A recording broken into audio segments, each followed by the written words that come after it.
Shalom Akim, Kahalaim La, Yahawah, Bahashem, Yahushua, Bahashem, Rahak Kodash, and double honors to the great Muslim apostles and the elder bishops of Great Millstone.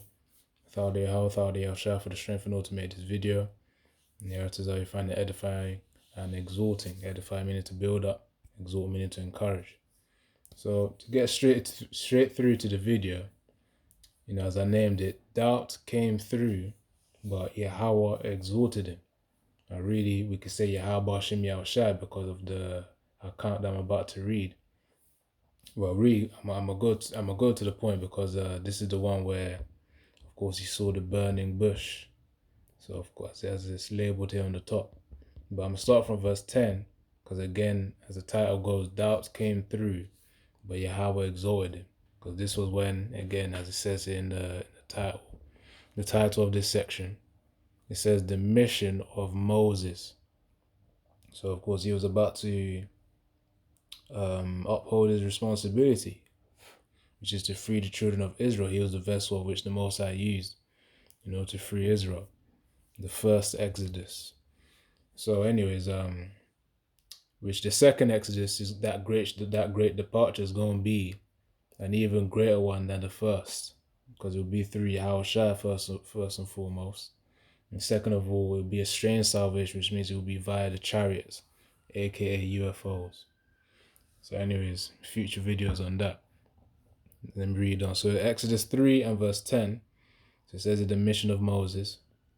It says, come now therefore, and I will send thee unto Pharaoh, that thou mayest bring forth my people, the children of Israel, out of Egypt. That was the mission, get Israelites out of Egypt, out of that bondage.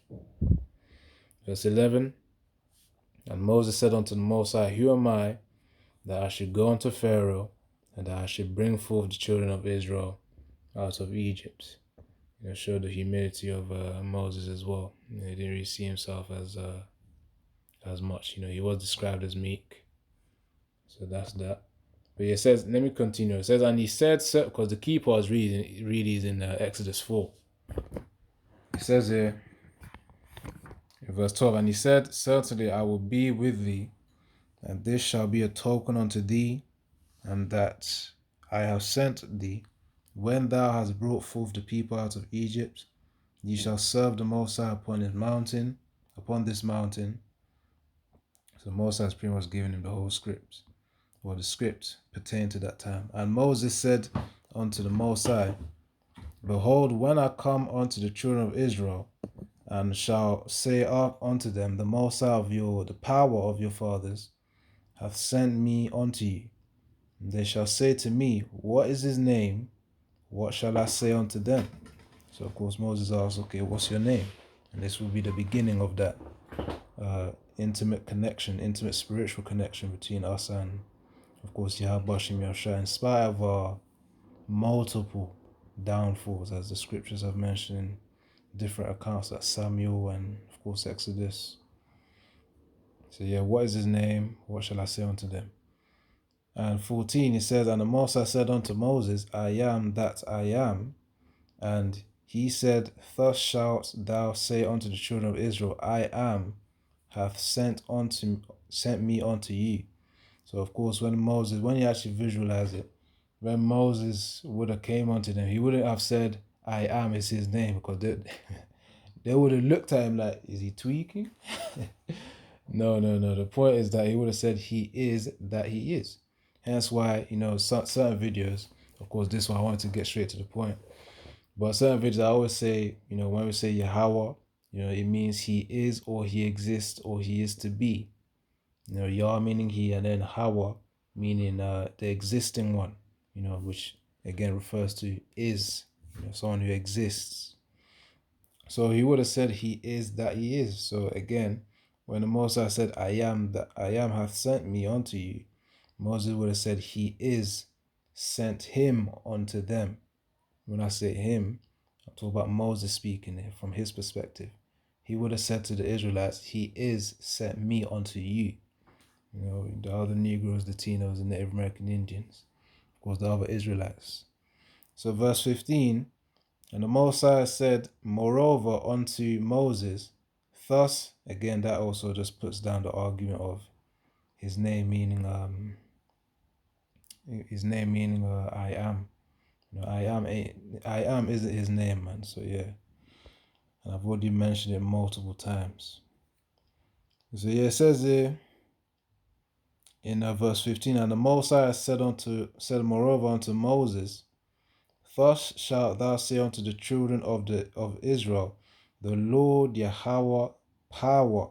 Because when you see the LORD in capitals, the root word is Yahawah. Even in the NLT, of course, they messed it up because the Most High's name is also a code that needs to be unlocked by certain spirits that, of course, the Most High unlocks their spirit. Let me stop saying unlock so much. But the point is, yeah, it is about unlocking. Because if you ain't got the privileges or the understanding to get the code of the Most High's name, which is again Yahawah, that's the real name. Of course, then your mind's pretty much locked up and blinded by the Most High as well. So yeah, on the NLT, let me read the KJV, then I'll read the NLT verse. So Exodus 3:15. It says, and the Most High said moreover unto Moses, thus shalt thou say unto the children of Israel, the Lord Yahawah, power of your fathers, the power of Abraham, the power of Isaac, and the power of Jacob, hath sent me unto you. This is my name forever, and this is my memorial unto all generations. You see, that's why the NLT, they try to sneak in his actual name, but it's not. They didn't even spell it right. So yeah, Exodus 3:15 in the NLT, it says, the Most High also said to Moses, say this to the people of Israel. She says Yahweh, but again, that LORD in the KJV. In the KJV is really referring to Yahawah, not Yahweh. That tetragrammaton, YHWH, as they have the modern Hebrew equivalent, that is not referring to Yahweh. Again, when you correspond it to the Hebrew letters, to the ancient Hebrew letters, not the modern Hebrew, you see, you go again, Yah, Ha, Wa. And then that last Ha, there's a connector when writing it in the ancient Hebrew, which that connector is like a little, how can I describe it? Like writing like let's say you're drawing a 2D bowl. It's like a line that connects it, under like a little hanger. How can I say it? I'm trying to understand this. Imagine drawing a 2D bowl. It will look like a U, but you stretch it out, if you get what I mean. But that connects the Wa to the Ha. And when you connect it, that Ha sound is omitted at the end. So it's not Yahawah Ha. When you connect it, it's Yahawah. And that's the name of God. Again, in ignorance, they call him God. But really, the Most High's name is Yahawah. Again, God is not his name, as it says here. How can you say God is his name? When it clearly says, well, I say clearly, but low key talking about his name Yahweh, but they messed it up. So again, it's Yahawah. It's Yahawah, man. And here and there you'll hear me get into it as well. Hold on. Yeah, right here on the end, in the tetragrammaton. If I could zoom, I could zoom, but where it says the Hebrew text in the modern Assyrian script? On the left, because I believe they write from right to left in the modern Hebrew too.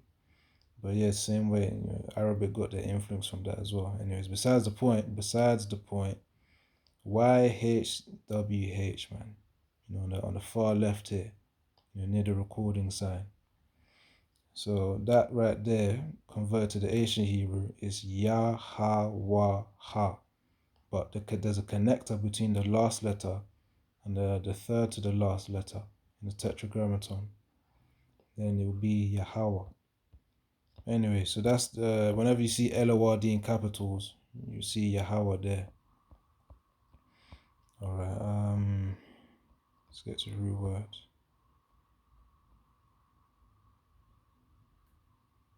See, right there, YHWH, which of course they're going to see they messed it up, man. Again, the modern Hebrew just messes it up. So yeah, it says Jehovah, but again, the ancient Hebrew would 21 of the 22 letters end in the sound ah. One of those letters ends in the sound I, and it looks like a letter O in the English alphabet, but ancient Hebrew alphabet. It sounds like I. Anyway, so Yahawah, it's not Yahawah, it's Yahawah. And the reason why we say it means he is, he exists, he is to be, it literally says the existing one. As you can see here in the Yahawah, and even in the corrupted form of the name. So you gotta get the name right, Yahawah. Anyways, emphasis on that. Enough of the clarity. Let's continue. Verse 16. Go and gather the elders of Israel together and say unto them, the Lord Yahawah, power of your fathers, the power of Abraham, of Isaac, and of Jacob, appeared unto me, saying, I have surely visited you, and seen that which is done to you in Egypt. I have said, I will bring you up out of the affliction of Egypt unto the land of the Canaanites, and the Hittites, and the Amorites, and the Perizzites, and the Hivites, and the Jebusites, onto a land flowing with milk and honey. Of course, it's going to be quite nourishing for Jake. Anyway, so Moses is just relaying the script, telling Moses what to do here. Verse 18, and they shall hearken to thy voice, and thou shalt come, thou and the elders of Israel unto Egypt, unto the king of Egypt, and ye shall say unto him, the Lord Yahawah, power of the Hebrews hath met with us, and now let us go, we beseech thee, 3 days' journey into the wilderness, that we may sacrifice to the Lord Yahawah our power. Verse 19, and I am sure that the king of Egypt will not let you go, no, not by a mighty hand. So of course Moses would harden his heart. That's what he's telling him. Again, he's relaying the script of what's going to happen, or what he will do as well. So verse 20, and I will stretch out my hand and smite Egypt with all my wonders. It was a beautiful scene, man, in the Prince of Egypt, when the animated one, the 2D animated one. I'm not sure if there's any other one. But yeah, that's the one that I watched as a child as well. And when they read out this scripture here, or made reference to it, Moses telling Moses, he said he will stretch out my hand and smite Egypt with all my wonders. That that felt so, well, for a lack of a better term, it felt magical, man. Highly spiritual, especially with the way they made the voice as well. The voice of God, as people would say. So which I will do in the midst of thereof, and after that he will let you go. And certain movies you watch as a child as well, prior to waking up to the truth, they are actually spiritual movies. Even certain ones that you think you may have not thought of anything, it's like when you think back at them, it's like, damn, most actually made me watch that, and then there was a meaning behind it too, whether it be a personal meaning pertaining to what you could learn in your life, or just in terms of meaning, in terms of the scriptures. So, all right, let's continue. Now it says, all right, yeah, verse 21. Actually, verse 20 again. Exodus 3 and 20. I will stretch out my hand and smite Egypt with all my wonders. That's the 10 plagues, which I will do in the midst thereof. And after that, he will let you go. And I will give this people favor in the sight of the Egyptians. And it shall come to pass that when you go, ye shall not go empty. So even the Most High said, He gonna use these Egyptians to bless Israel. It's like, nah, man. You're gonna give your riches to Israel, man.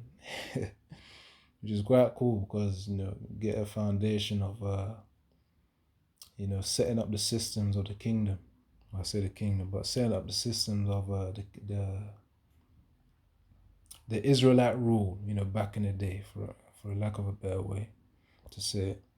But yes, because anyways, let's continue. Exodus 3 and 22. But every woman shall borrow of her neighbor, and her that sojourneth in her house, jewels of silver and jewels of gold and raiment, and ye shall put them upon your sons and upon your daughters, and ye shall spoil the Egyptians. So of course the Most High was going to deck us out. He decked us. He decked us out back in the day, man. It's like after all this slavery, you think y'all are just gonna go like that, empty-handed? No. He gave us them jewelry and shiny stones. And let Jay look good for once after all that slavery. Anyways, that's just a perspective. So this is the Most High relaying the script upon Moses. So this is Moses, of course. He's taking it all in right now. He's taking it all in. Now let's get to the next part. This is the exhortation, because as I named the video, doubt came through, and we're going to read that part. Doubt came through, but Yahawah exhorted him. And of course, really, the burning bush, it was through Yahawah that he was speaking to Moses. That's why it says in verse 2. It says in verse 2. Hold on. Yeah, hold on. Yeah, I'll just read verse 2. Exodus 3 and 2, it says, and the angel of the Lord, which typically is reference to Yahawah, the spirit. This, what I just said can be likened as a dark saying. Not everyone's going to understand it. If you got ears to hear, let him hear. If you got ears to hear, you hear. So yeah, and the angel of the Lord, again referring to Yahawah, appeared unto him, of course, in certain contexts of the scriptures. Hence why, again, we give double honors to the great ones of the apostles, because those are our teachers of whom we learn from and are still laboring as we speak. And the angel of the Lord Yahawah, so of course Yahawah being that angel, appeared unto him in a flame of fire out of the midst of a bush. And he looked, and behold, the bush burned with fire, and the bush was not consumed. And Moses said, I will now turn aside and see this great sight, why the bush is not burnt. Levi said he needed to examine this wonder that he just seen. And of course, the Most High used that in order to, of course, make him come back. Really initially, he got the sheep or the lamb, that ran off, that Moses went after, to really set things in momentum. Right, now let's get into this. So Exodus 4 and verse 1. And Moses answered and said, but behold, they will not believe me. You see, so after, the Most High Yahawah relayed the scripts, of course, through Yahawah, that's that angel of the Lord, angel of Yahawah. After the script got relayed, this is Moses' response, which is understandable too. It says, and Moses answered and said, but behold, they will not believe me, nor hearken unto my voice. For they will say, the Lord Yahawah hath not appeared unto thee. You already know just from the time when Jake escaped the Egyptians, and then of course they were murmuring prior to getting water. They were murmuring prior to getting food. So it's like, they were having second thoughts, man, on Yahawah saving them. So they were ungrateful. Now that's just me skipping ahead, but that's just to get you context that Moses was reasoning. He would have interacted with them back in his day when, of course, he was under Pharaoh. Now, as a prince, formerly. Now, verse 2. Yep, and the Lord Yahawah said unto him, what is that in thine hand? He said, a rod. So this is the first level of exhortation, or the first form of exhortation, which again, to exhort someone means to encourage them. So this was what Yahawah was going to do. So it's that, because he's the one who formed us. He formed man. He understands the emotions we feel. Sometimes the doubt that may come through. So he said, okay, let's be gentle with him right now. This is the first level. So, and Yahawah said unto him, what is that in thine hand? And he said, a rod. So of course he had a stick in his hand. And verse 3, and he said, cast it on the ground, or a staff, I should say, not just a regular flipping stick, but yeah, a staff. Now it says in verse 3, and he said, cast it on the ground. And he cast it on the ground, and it became a serpent, and Moses fled from before it. Now that would have been a shock. But imagine that. There's these type of things, you're gonna see them anyways, and greater stuff in this time to come. So prepare thy mind, Akim and Akwath, which Akim means brothers in plural, and Akwath is I believe that's both singular and plural, for sisters. Anyway, let's continue. So yeah, Moses, and it became a serpent, and Moses fled from before it. I mean, who wouldn't? And Yahawah said unto Moses, put forth thine hand, take it by the tail. And he put forth his hand and caught it, and it became a rod in his hand. See, that's the first miracle to exalt Moses. And that's pretty much to show him, forget about the people not believing, forget about the doubts. That's essentially what Yahweh was doing over here with the first miracle. Now, verse 4, and the Lord Yahweh said unto Moses, put forth thine hand. Yeah, just hold on. It says, put forth thy hand and take it by the tail, and put forth his hand, and he put forth his hand and caught it, and it became a rod in his hand. So, of course, if we turn from the serpent to the staff again. Verse 5, that they may believe that the Lord Yahawah, the power of their fathers, the power of Jacob, the power of Isaac, and the power of Salah, can I read that again? The power of Abraham, and the power of Isaac, and the power of Jacob, hath appeared unto thee. And the Lord Yahweh said furthermore unto him, put now thine hand into thy bosom. This is the second one now. The second miracle to exhort Moses, to alleviate, put aside that doubt. It says, put now thine hand into thy bosom, and he put his hand into his bosom.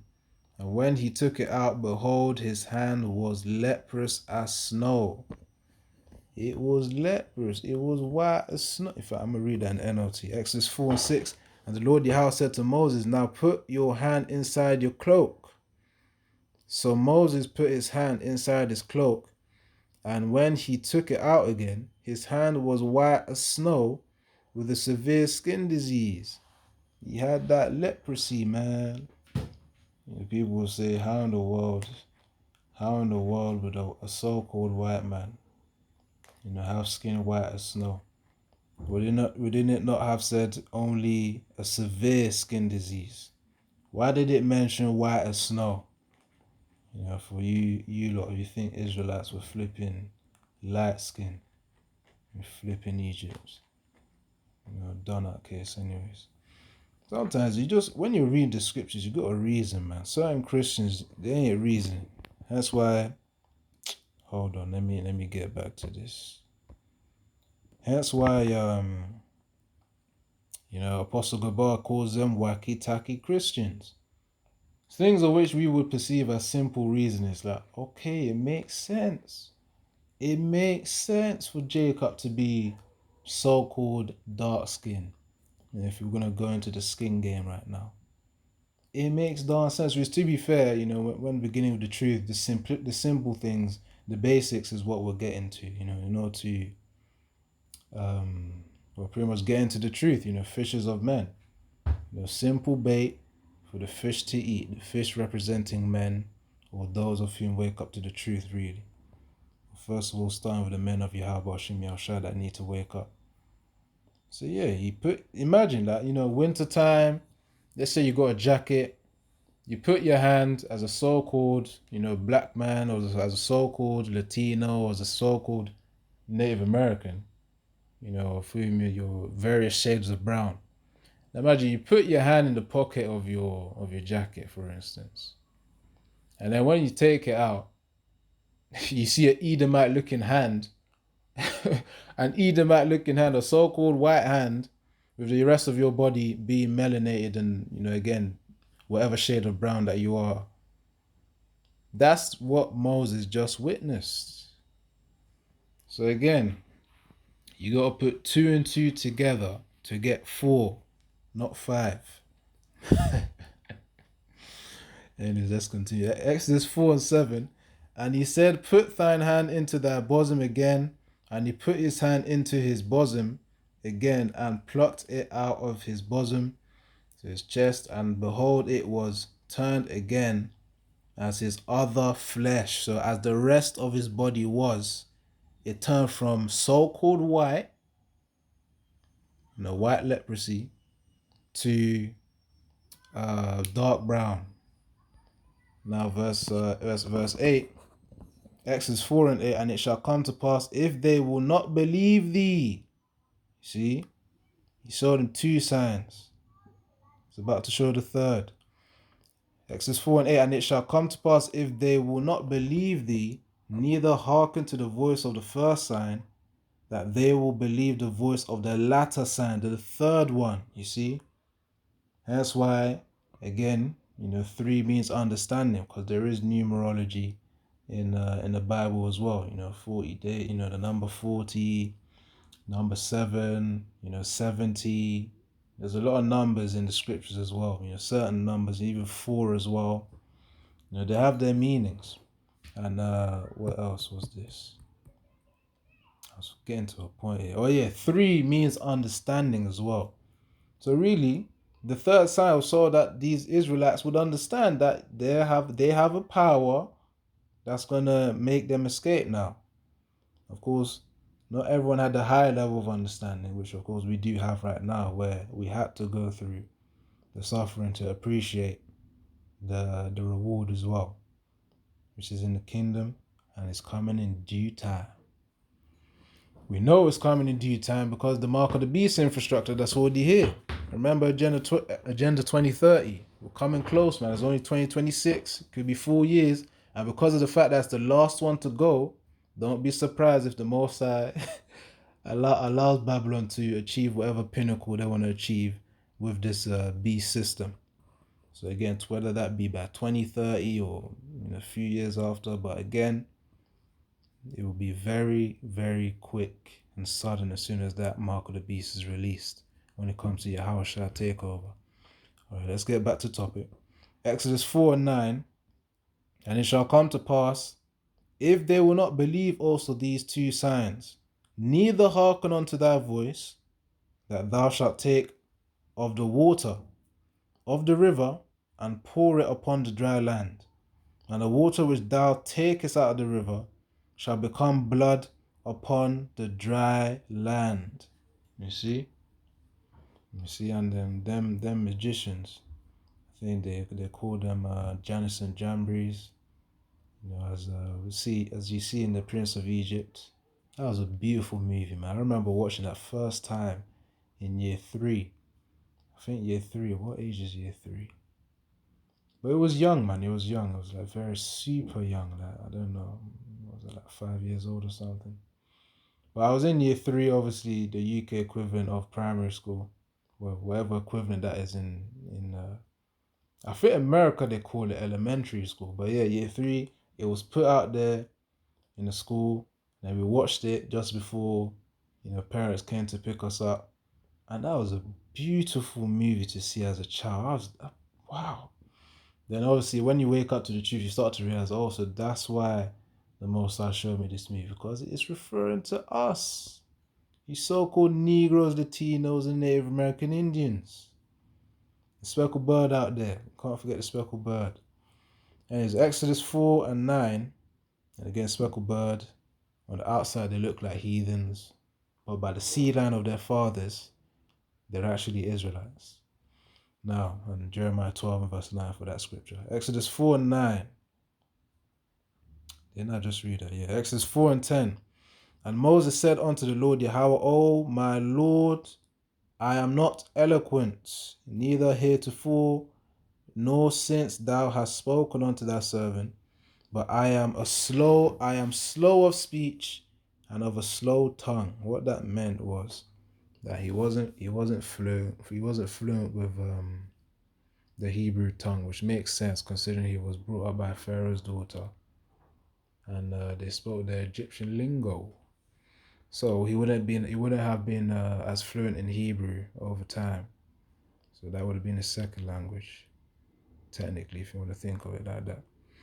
So yeah, verse 11, and the Lord Yahweh said unto him, who hath man's mouth? So this is another form of exaltation. And the Lord Yahweh said unto him, so we could say it as a fourth form of exaltation, which is now mercy. And the Lord, because 4 does mean mercy as well. And the Lord Yahawah said unto him, Who hath made man's mouth? Or who maketh the dumb, or deaf, or the seeing, or the blind? Have not I the Lord Yahawah? Remember, he's the Father of spirits. Hold on, in fact, I might as well get that quickly. So I stopped at verse 11.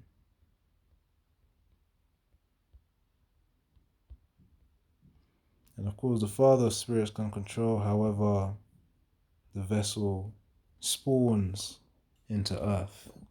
And when I say spawns into earth, because of course when the spirit is then put in the body, sometimes some people may they have some deformities. They're born with deformities. That's the Most High's will, and there's reasoning behind that as well. Could have been what they did in their past life. For a person in the world, it could be for the sake of them being healed by a prophet as well. Anyways, Hebrews 12 and 9, it says here, Furthermore, we have had fathers of our flesh which corrected us, and we gave them reverence, deep respect. Shall we not much rather be in subjection unto the Father of spirits and live? So, of course, we ought to follow Yahawah, or Yahushua, rather than, our earthly fathers and our earthly mothers. The reason why I say that, of course, you give them respect. But at the end of the day, if they told you take the MOTB, would you take it? No. Because you know in your mind, that's disobedience to the Father of spirits. It's disobedience unto Yahweh. So of course you gotta use wisdom, man. Just because they say they're eating detestable meats and whatnot, don't mean you have to agree with them. You gotta be persuaded in your mind to follow Yahweh and Yahushua. And of course it would be hard in the beginning, but you will get through it. And it does get easier through the spirit of Yahweh Hashem Yahushua. Nevertheless, you go through your seasons. All right, so Exodus 4 and verse 11. It says, And Yahweh said unto him, Who hath made man's mouth, or who maketh the dumb, or deaf, or the seeing, or the blind? Have not I the Lord? Yeah, the Most High determines whether a person has deformities or not. Now, verse 12. Now therefore go, and I will be with thy mouth, faith, and teach thee what thou shalt say.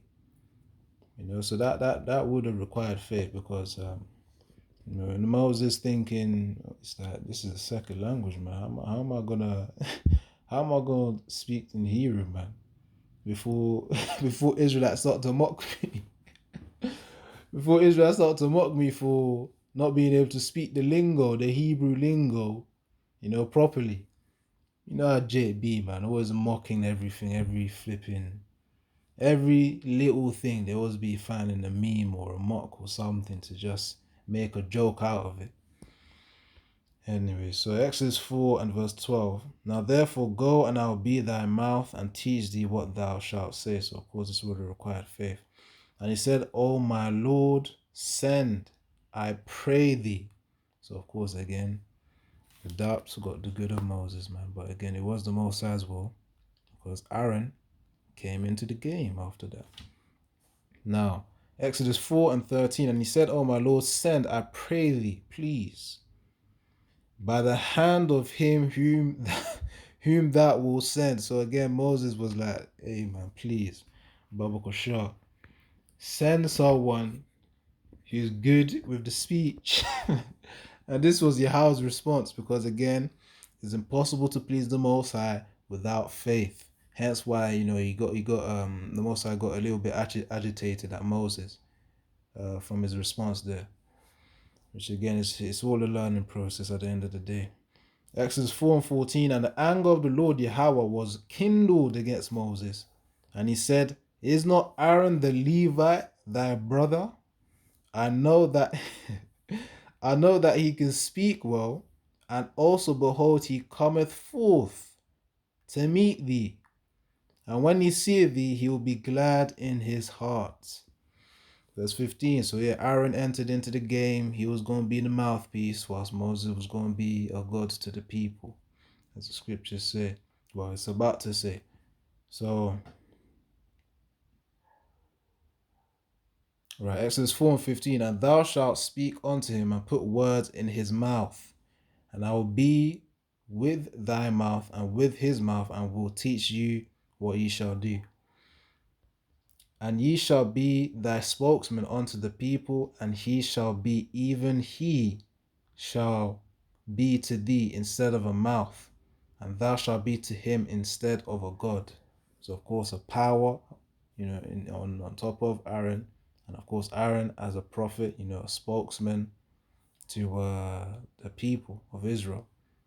So 4 and verse 17 now, Exodus 4:17, and thou shalt take his rod in thine hand, wherewith thou shalt do signs. So he's going to take that staff, and then of course those miracles, man, that I mentioned earlier on, casting it on the ground, it turned into a serpent. Of course, the leprous miracle, and the water to blood miracle as well. So yeah, that was that, man. So yeah, Moses had his doubts, of course, in terms of him being able to speak, which is understandable. We will have our moments, and that's why we pray to Yahawah Exhorted for strength. So anyways, let's get this precept. Let's see. As I said, I did mention it, but I'm gonna read it again. I'm gonna just read it just to make it clear.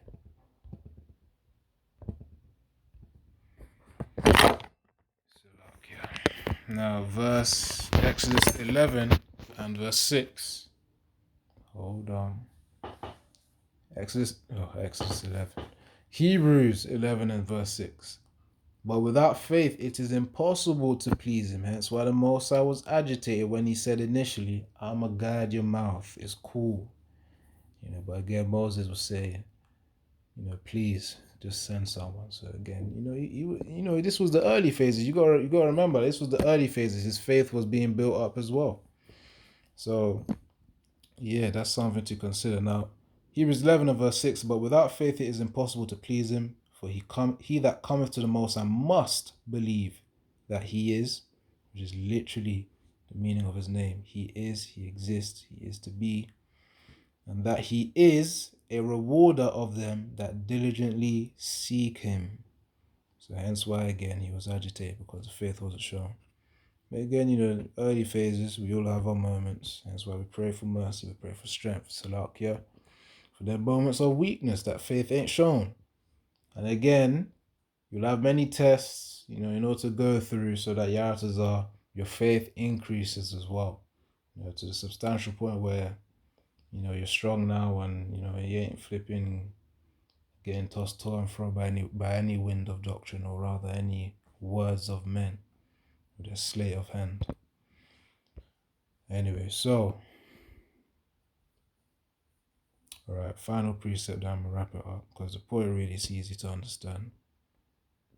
Doubt came in, but the Most High exhorted him. Same way the Most High exhorted him, the same way he would exhort us as well. Hence why certain moments he allow you to see the chariots, and if you ain't the chariots, you see certain numbers as well. 144, 777, 444, and on the bus over here in the UK. And of course, that's for the numbers. Sometimes it will give you dreams, it will give you visions, spiritual power, encouragement. These are different things Yahawah Shemashai uses to encourage us, to exhort us. We've got to be able to see those signs and say Thadiyah Shah for the exhortation, because you'll be remembering them when they do actually play out as well. So, Art can be having dreams. You could easily be having dreams of what you're going to be doing in this kingdom in terms of spiritual power, breaking out of prison, being bulletproof, flying, teleporting, all sorts of things, man. Meeting up with angels, angels supporting you, a whole heap load of stuff, a whole heap load of stuff, man. As Yahawah said, greater work shall you do. Anyways, final preset, and then we wrap it up, man. But yeah, this is just a video so that you're encouraged, and of course, you will have moments of doubt and fear, but again, all that will be done away with the closer we get to the MOTB, because that's when you be in that resolute form of faith. All right. I'll read verse 23. Yeah, I'll just read 23. At Romans 14:23, and he that doubteth is damned if he eat, because he eateth not of faith, for whatsoever is not of faith is sin. And the NLT says, but if you have doubts about whether or not you should eat something, which by the way, this book that we're eating, or that we're metaphorically eating, which is when you study it, of course you study it, you apply it to your life. And then not just apply it to your life, but you also teach it as well. But most especially apply it to your life. It says, but if you have doubts about whether or not you should eat something, you are sinning if you go ahead and do it. It's true, for you are not following your convictions, again, deeply held beliefs. And our convictions are based upon these scriptures. If you do anything you believe is not right, you are sinning. So you go, again, as I like to say, we eat in faith. We eat in faith because, again, in spite of the all the research of all the low quality food, there are still options Yahawah has given us to be able to nourish our bodies as well. You just got to be able to look for them or prepare yourself for them. And nevertheless, there's still other ways to cleanse your body for free. If you can't really do a proper, but a detox, with all the herbs and whatnot that be needed. There's always a way. There's always a way. And anyways, when we eat, whatever foods that we be eating, through the spirit of Yahawah, once we pray over them, it's cool, it's good. Even with the healthy foods, still make the effort too. Watermelon, that's a lovely fruit, man. Anyways, watermelon, you got honeydew melon, cantaloupe, the water-based foods, they say it's good to eat. It's good to eat your water, because that's structured water. I remember Apostle Tahar did mention this a few weeks back when it comes to diet. So, again, we got to follow those convictions. You got to develop them with the scriptures, deeply held beliefs, and don't let anyone make you doubt that, doubt the scriptures. No doubt that Yahawah favors you, that Yahawah, because if he didn't favor you, why would you wake up to the truth? Why would you even be watching this video? There ain't no point, man. So, all of these signs, there's many signs, as I mentioned throughout the whole video. Seeing numbers, dreams, visions, revelations, however that may work. Even just times where it's like, oh, damn, if I didn't have Yahawah, I would have been finished. Car crashes and whatnot, avoided. And it'll make it known to you that, yeah, this could have happened if you weren't humble. But because you're humble enough to learn and to keep going, to submit yourself to Yahawah and Yahusha, you're good. That's having conviction. As I said, prayer and fasting, man. Prayer and fasting. You ain't got to go too extreme. Just do whatever's according to your power. Yahawah has given you. Yahawah sees your efforts, man. So don't worry. This is a video that leans more so on the exhortation. It's through the spirit as well, because for a while, I think Apostle Gabar's channel, Daily Edification, was the one that he was using. Now he's using the Daily Exhortation, because I knew he had the channel before, but again, of course, he got banned. But now he's using it again. So these are the times of exhortation that we're entering. And of course, with exhortation, it means hard times are also here too. Because what's the point of encouragement if you ain't really going through much hardship? So it's also a sign of that too. So prepare your mind up, Kim. The calm before the storm. You don't know what the remainder of 2026 gonna bring. But for those that you know. Anyways, Shalom, Yahawah Shai, Barakatham.